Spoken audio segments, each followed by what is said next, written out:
Have you ever thought about starting your own podcast? When we were trying to get this podcast off the ground, we had so many questions. How do we record an episode? Where do we find background music? How do we get our show on Apple Podcasts, Spotify, and all the other places that people like to listen? And where do we find advertisers? The answer to every one of these questions is really simple. Anchor. Anchor is a one-stop shop for recording, hosting, distributing, and monetizing your podcast. And best of all, it's 100% free and 100% ridiculously easy to use. Anchor makes it simple to get up and running.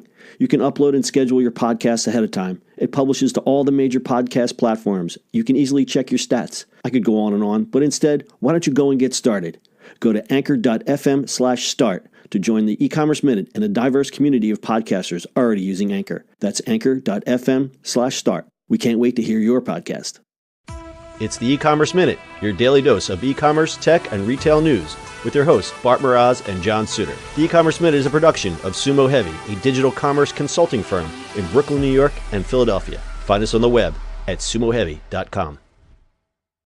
Retail transformation is very much underway as traditional retailers close stores and file for bankruptcy at rates not seen since the Great Recession. In fact, over 6,700 stores have shuttered in 2017 alone. Big retail can no longer dominate in today's digital environment without reevaluating their strategy. How can retailers reinvent themselves to be successful in today's market? What do the new rules of retail mean for 2018? Download Sumo Heavy's newest white paper to learn the best practices and principles. The free white paper can be downloaded at newrulesofretail.info. That's newrulesofretail.info. It's e-commerce minute for January 29th, 2018. In today's episode, your Amazon order might lock you out of trusted traveler programs. If you're planning on doing a lot of traveling in the coming year, you might want to double-check your Amazon orders. A story recently published on Lifehacker tells the tale of a PayPal engineer named Harper Reed. Mr. Reed ordered a high-end suitcase from a brand name called Rimowa. The suitcase usually costs several $100s. Reed ordered the suitcase at full price and had the order shipped to his house. He assumed the suitcase was legit, except it wasn't. He never got the suitcase. Amazon refunded his $700, and he went on with his life, purchasing the suitcase elsewhere. Here's the crappy part.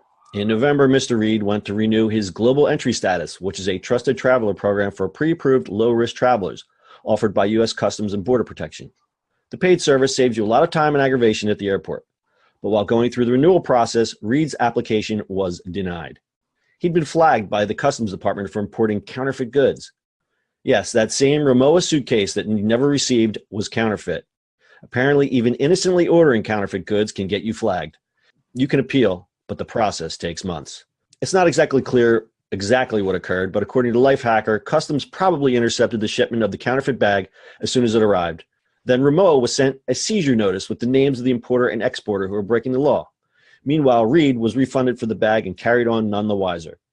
From there, Rimowa likely had an opportunity to take some kind of action, but since going after the exporter is costly, as in the middleman, Amazon, they chose the easier target, Mr. Reed. He got flagged for importing counterfeits and was thus denied global entry. Amazon still has a huge problem with counterfeit and scams on their marketplace, so it's important that you pay attention to the items you're buying, especially if they're being sent from overseas. Remember, sometimes a deal is too good to be true. When in doubt, especially with high-end goods, just buy direct. Yeah.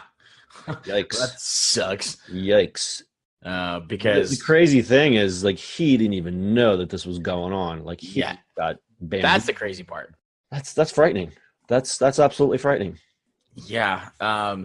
Yeah. I mean, global entry is amazing, so that's cool. But that's frightening when you just didn't know. Like, it's like, oh, because it's for 5 years, and then you renew it, and you're like, Yeah, okay.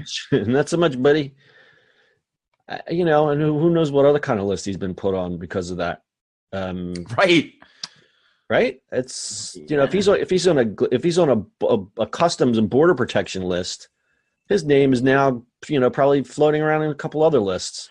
Yeah. We'll flag this guy just because he was on another list. Yeah, like what is I don't understand.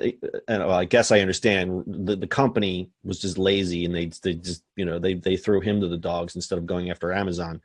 Amazon is not doing a great job with the counterfeits, but that's just a matter of scale. It's like playing whack-a-mole. They can't stop all these counterfeit goods that are out there. No, it's rough. Yeah, so the lesson is just buy direct if you're spending some coin on something big. That's just, again, I'm just flabbergasted by this article. It's frightening. Mm-hmm. Can we say the word frightening again? It's frightening. It's frightening, I tell you. Something. All right. Well, it sounds like you're speechless. I don't, there's not much you can comment on this. Just be careful, people. Be Just careful when you shop, just check what the vendor looks like. Check and double check. Yeah. You usually want to do shop. I believe the Prime stuff, if you do buy it, if it's inside of Prime, they do check that more often because you have to. That's a good point. I think a lot of people, they have to check in and stuff like that, but I think you just got to be careful with it. Yeah, you have to be educated. I think a lot of people just aimlessly click because they see a good price. They don't read the description and they don't really check out the seller because they just assume Amazon. And I mean, it's happened with eBay for all those years until eBay cracked down. It's like Yep. When you would order the PlayStation, it's like, no, you're just getting the box for the PlayStation. The PlayStation's not actually in there; it's just a brick. Oh man. Yeah, remember those good old days? Yeah, there were something. All right, everyone, be careful out there. That's your e-commerce minute for today. We'll see you on the internet tomorrow. That's it for today's show. If you like the show, do us a favor and subscribe or leave us a review on iTunes. And don't forget, you can now listen to the e-commerce minute on your Amazon device. Just add e-commerce minute to your flash briefing. And finally, if you have a comment or suggestion or just want to say hi, find us on social media @Sumo Heavy.